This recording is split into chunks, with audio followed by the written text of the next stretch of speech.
BEd BSc part third online classes में आपका स्वागत है। अपन बात कर रहे हैं एशिया महाद्वीप की और एशिया महाद्वीप के भौतिक स्वरूप का अध्ययन कर रहे हैं। भौतिक स्वरूप जिसको अपन ने 5 भागों में बांटकर अध्ययन किया था। 5 भाग कौन कौन से थे? मध्यवर्ती पर्वत पठार क्रम था, दूसरा अपना था नदियों के मैदानी क्षेत्र,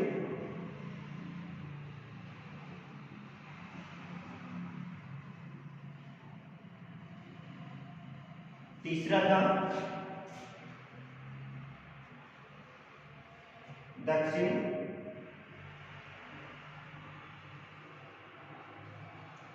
प्रायद्वीपीय पठार और चौथा था उत्तर की निचली भूमि।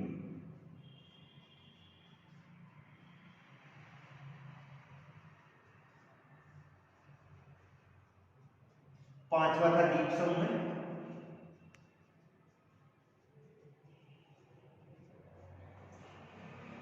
यानी भौतिक स्वरूप या फिजिकल स्ट्रक्चर में अपन किसका अध्ययन करते हैं? उस क्षेत्र की धरातलीय स्थलाकृति का अध्ययन किया जाता है और धरातलीय स्थलाकृति के अंतर्गत अपन पर्वतों का अध्ययन करते हैं, पठारों का अध्ययन करते हैं, मैदानों का अध्ययन करते हैं। भौतिक स्वरूप के आधार पर एशिया महाद्वीप को 5 भागों में बांटा गया था। पहला था मध्यवर्ती पर्वत पठार क्रम, जिसका मुख्य जो केंद्रीय बिंदु था वो कौन सा था? पामीर की गांठ वाला क्षेत्र था। और पामीर की गांठ जिसको विश्व की क्षेत्र कहा जाता है, ये वाला हिंद चीन से प्रारंभ होता है, हिमालय, काराकोरम, अनातोलिया, ये सारे के सारे इसी के अंतर्गत आते हैं। इन्हें पर्वतीय क्षेत्रों से अनेक नदियां निकलती हैं और इनसे निकलने वाली जो नदियां हैं वो अपक्षय तथा अपरदन की क्रिया करती हैं और अपक्षय तथा अपरदन की क्रिया के फलस्वरूप कंकर पत्थर के अवशेष लेकर आती है और जो अवशेष लेकर आती है उनको मैदानी क्षेत्रों में जमा कर देती है और उससे निर्मित मैदानी क्षेत्र को क्या कहा जाता है? नदियों के मैदानी क्षेत्र कहा जाता है। जब ये वाली नदियां इन क्षेत्रों में आती है तो जलोढ़ या काप मिट्टी का जमाव करती है और जलोढ़ या काप मिट्टी के जमाव से एक समतल मैदानी क्षेत्र का निर्माण होता है। यह संपूर्ण प्रदेश विश्व का सबसे उपजाऊ मैदानी क्षेत्र है, जिसमें सिंधु नदी बहती है, गंगा बहती है, दजला प्रात बहती है, इरावती बहती है, मिकांग बहती है, मिनाम बहती है, चीन वाली हांगू, यांगत्से और सिकियांग नदियां बहती है। इसके बाद में अपन बात करते हैं दक्षिण का प्रायद्वीपीय पठार। दक्षिण का जो प्रायद्वीपीय पठार है वो एशिया महाद्वीप के दक्षिणी भाग में फैला हुआ है। इस पठारी प्रदेश का जो निर्माण हुआ था वो गोंडवानालैंड भूमि के अंतर्गत आता है। गोंडवानालैंड भूमि की बात करें तो वेगनर के महाद्वीपीय प्रवाह सिद्धांत के अनुसार स्थलीय भाग को इसने पेंजिया नाम दिया था। समय बीतने के साथ में इसमें चटखट की स्थिति उत्पन्न हुई थी, इसके 2 भाग हो गए थे। उत्तरी भाग को लॉरेशिया नाम दिया था और दक्षिणी भाग को गोंडवानालैंड नाम दिया था।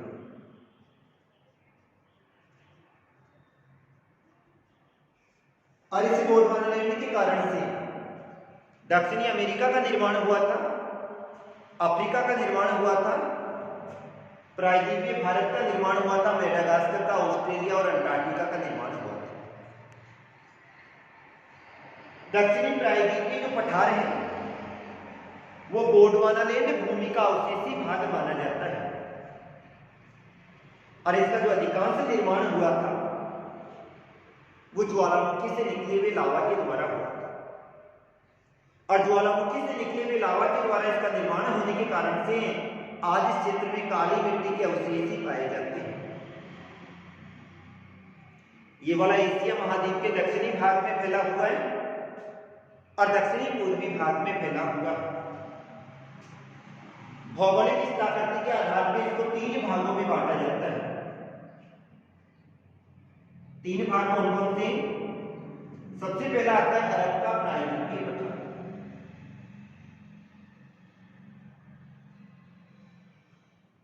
कौन सा है? अरब का प्रायद्वीपीय पठार। दूसरा आता है भारत का प्रायद्वीपीय पठार।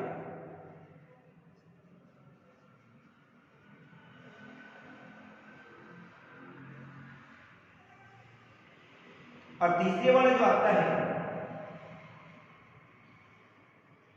वो आता है हिंद चीन का प्रायद्वीपीय पठार।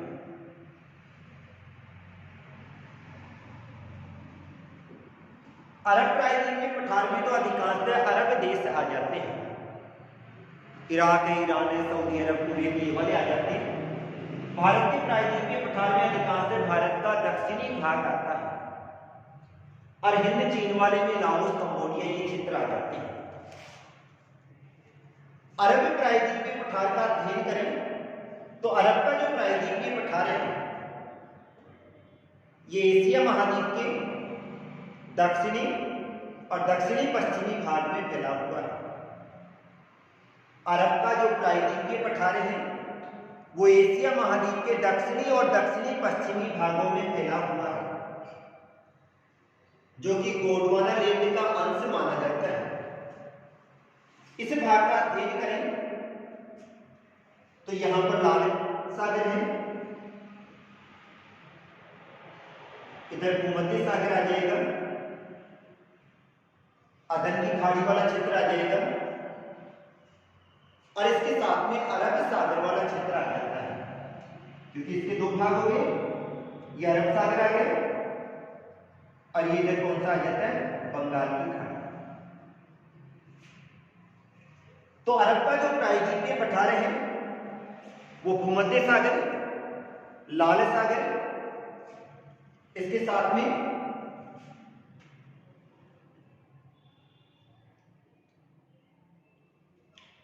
अरब सागर, इनके मध्य फैला हुआ भाग है। ये गोंडवाना लैंड भूमि का अंश माना जाता है और इसका जो निर्माण हुआ है वो रवेदार ग्रेनाइट चट्टानों से हुआ है। रवेदार ग्रेनाइट चट्टानों से मतलब होता है इसका जो निर्माण प्रक्रिया है वो ज्वालामुखी से निकले हुए लावा के द्वारा हुई है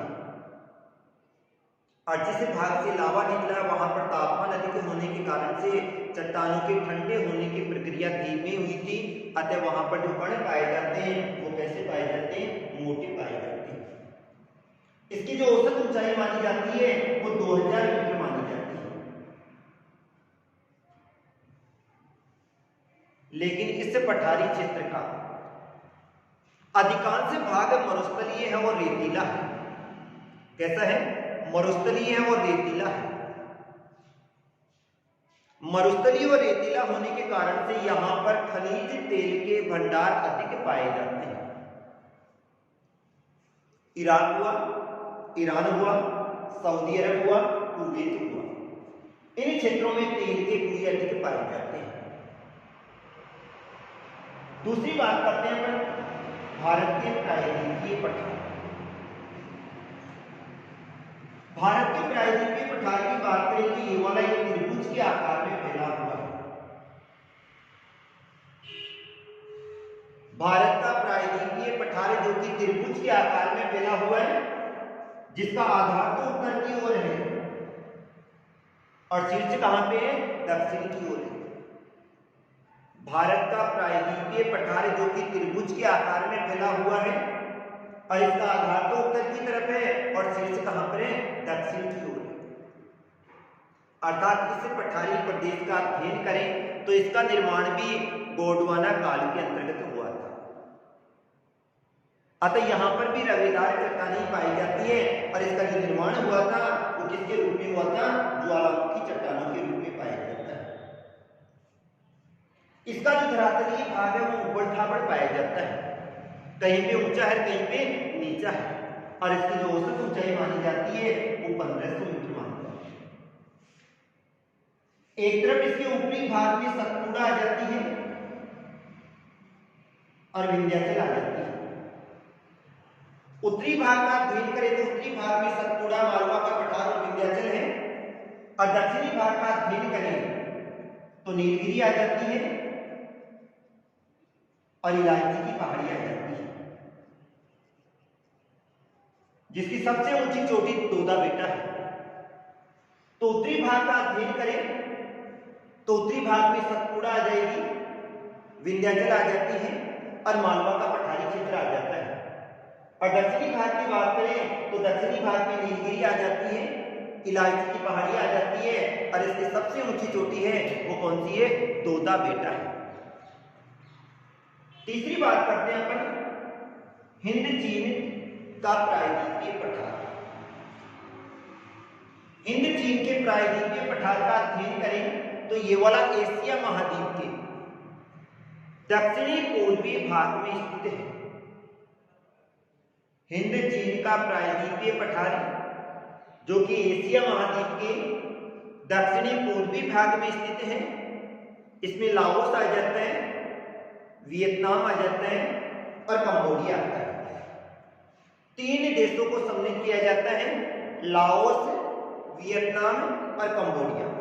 सान और यूनान का जो पठारी क्षेत्र है, सान, यूनान और कविचाओ, ये पठारी क्षेत्र इसी भाग में स्थित है। और इसका जो निर्माण हुआ है वो गोंडवाना भूमि के अंतर्गत हुआ है। इसकी औसत ऊंचाई का अध्ययन करें तो इसकी औसत ऊंचाई 900 मीटर के आसपास पाई जाती है। जहां पर इरावदी और मिकांग नदियां बहती है और जब ये वाली नदियां बहती है तो अपक्षय अपरदन की क्रिया करती है और अपक्षय तथा अपरदन की क्रिया करने के कारण से ये वाला पठार कटा हुआ है, अर्थात इसका धरातलीय क्षेत्र वो बिल्कुल समतल नहीं पाया जाता है, ये बीच में से क्या है? कटा हुआ है। तो ये तो था अपना दक्षिण का प्रायद्वीपीय पठार। 3 भाग हो गए, अरब का प्रायद्वीपीय पठार, भारत का प्रायद्वीपीय पठार और हिंद चीन का प्रायद्वीपीय पठार। इसके बाद में अपन चौथे नंबर की बात करते हैं, उत्तर की निचली भूमि। एशिया महाद्वीप के उत्तरी भाग का अध्ययन करें तो इसका अधिकांश भाग एशियाई रूस के अंतर्गत आता है और एशियाई रूस के इस भाग को क्या कहा जाता है? साइबेरिया कहा जाता है।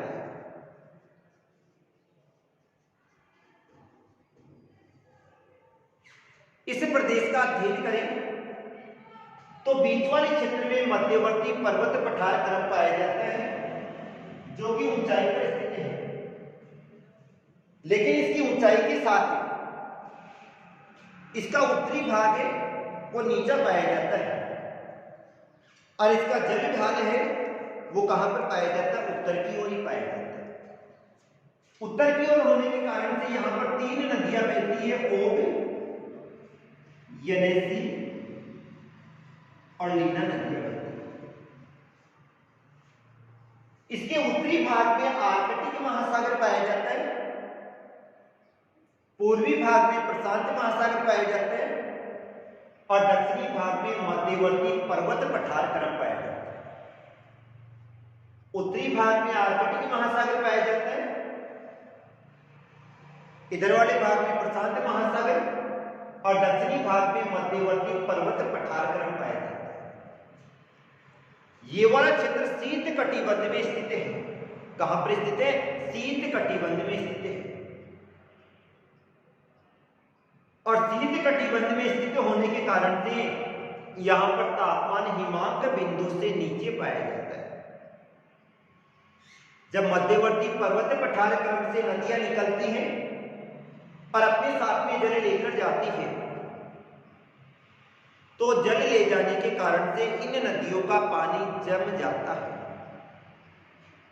और जब जम जाता है तो यहां पर जल प्रवाह की दशा दोषपूर्ण पाई जाती है और दोषपूर्ण होने के कारण से यहां पर दलदली भूमि का विकास हो जाता है।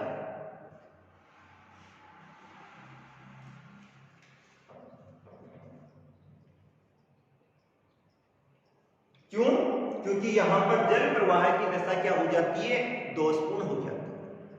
यह संपूर्ण निचला जो मैदानी क्षेत्र है ये त्रिभुज के आकार में फैला हुआ है और इसका अधिकांश भाग साइबेरिया के अंतर्गत आता है। इस क्षेत्र में 3 ही मुख्य नदियां बहती हैं, ओब, येनेसी और लीना। बीच वाले क्षेत्र में इसके आंतरिक जल प्रवाह का क्षेत्र पाया जाता है। आंतरिक जल प्रवाह के क्षेत्र से मतलब होता है यहाँ की नदियां कुछ दूर बहती हैं और कुछ दूर बहने के बाद में क्या हो जाती है, लुप्त हो जाती है। इस मैदानी क्षेत्र को 3 भागों में बांटा जाता है। पश्चिमी साइबेरिया का मैदान,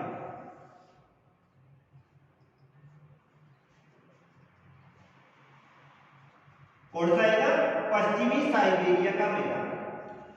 पश्चिमी साइबेरिया का मैदान जिसके एक ओर तो क्या आ जाएगा, यूराल पर्वत आ जाएगा। पश्चिमी साइबेरिया का जो मैदान है एक और यूराल पर्वत आ जाएगा और एक तरफ येनेसी नदी आएगी। इन दोनों नदियों के बीच में फैले मैदानी क्षेत्र को क्या कहा जाता है, पश्चिमी साइबेरिया का मैदानी क्षेत्र कहा जाता है। ये वाला विश्व का सबसे बड़ा समतल मैदानी क्षेत्र है। पश्चिमी साइबेरिया का मैदान जो कि विश्व का सबसे बड़ा समतल मैदानी क्षेत्र है। एक तरफ यूराल पर्वत आ जाता है, एक तरफ येनेसी नदी आ जाती है। दोनों की दोनों इसका विभाजन करती है और इसका अधिकांश जो भाग है वो ओब नदी के अपवाह क्षेत्र के अंतर्गत आता है। कौन सी नदी, ओब नदी के अपवाह क्षेत्र के अंतर्गत आता है। दूसरी बात करें तो पूर्वी साइबेरिया का मैदान, ये वाला जो क्षेत्र आएगा वो किसमें आ जाएगा, पूर्वी साइबेरिया के मैदान। ये वाला संपूर्ण क्षेत्र उबड़-खाबड़ पाया जाता है और बीहड़ क्षेत्र पाया जाता है, जिसके एक ओर क्या आ जाता है, प्रशांत महासागर वाला क्षेत्र आ जाता है। इसी क्षेत्र का अध्ययन करें तो यहां पर पर्वतीय श्रृंखलाएं क्रमबद्ध अवस्था में पाई जाती है और क्रमबद्ध अवस्था में होने के कारण से यहां पर जनसंख्या कम निवास करती है। तीसरी बात करें मध्यवर्ती साइबेरिया का मैदानी क्षेत्र, ये बीच वाला क्षेत्र, बीच वाला संपूर्ण क्षेत्र मध्यवर्ती साइबेरिया के अंतर्गत आ जाता है और जो कि अधिकांश भाग येनेसी और लीना नदियों के अपवाह क्षेत्र के अंतर्गत आता है। कौन कौन सी नदियां आती है, येनेसी आ जाती है और लीना नदियों के अपवाह क्षेत्र के अंतर्गत आ जाते हैं, जिसका अधिकांश भाग या ढाल है वो उत्तर की ओर है और ये वाला अंगारालैंड भूमि का अंश है। अंगारालैंड यानी लोरेशिया के अंतर्गत आता है। दक्षिणी पठार का तो अपन ने क्या अध्ययन किया था, गोंडवाना भूमि का अंश आता है, जबकि ये किसके अंतर्गत आता है, अंगारालैंड भूमि के अंश के अंतर्गत आता है। और इसके बाद में आता है रूसी तुर्कमेनिस्तान का मैदान। रूसी तुर्कमेनिस्तान तुर्किस्तान का मैदान है, जिसको क्या कहा जाता है, तुरान का मैदान भी कहा जाता है। और इसका अधिकांश भाग कैस्पियन सागर के अंतर्गत आता है। कौन से सागर के अंतर्गत है, कैस्पियन सागर के अंतर्गत आता है। एक तरफ इसके अरब सागर पाया जाता है और एक तरफ क्या पाया जाता है, कैस्पियन सागर पाया जाता है। इसका भी अधिकांश भाग शुष्क भूमि के अंतर्गत आता है। क्यों, क्योंकि ये वाला क्षेत्र नीचाई की ओर स्थित होने के कारण से यहाँ पर वर्षा की मात्रा कम होती है और वर्तमान की बात करें तो इसका अधिकांश भाग मरुस्थलीय क्षेत्र के रूप में क्या हो गया है, परिवर्तित हो गया। किसमें परिवर्तित हो गया, मरुस्थल के रूप में परिवर्तित हो गया। अब अपना पांचवा भाग आता है द्वीप समूह। पांच भौतिक प्रदेश थे, लास्ट आ जाता है द्वीप समूह। एशिया महाद्वीप की बात करें तो एशिया महाद्वीप के 3 और महासागर पाए जाते हैं। नीचे वाले क्षेत्र में हिंद महासागर आ गया, पूर्व की ओर प्रशांत महासागर आ गया और उत्तर की ओर कौन सा हो गया, आर्कटिक महासागर। आर्कटिक महासागर में तो द्वीप कम पाए जाते हैं, लेकिन सर्वाधिक जो द्वीप हैं वो प्रशांत महासागर वाले क्षेत्र में फैले हुए हैं। और इसके बाद में अरब सागर और बंगाल की खाड़ी वाले क्षेत्र में आ जाता है। अंडमान निकोबार द्वीप समूह, लक्षद्वीप, ये किसमें आते हैं?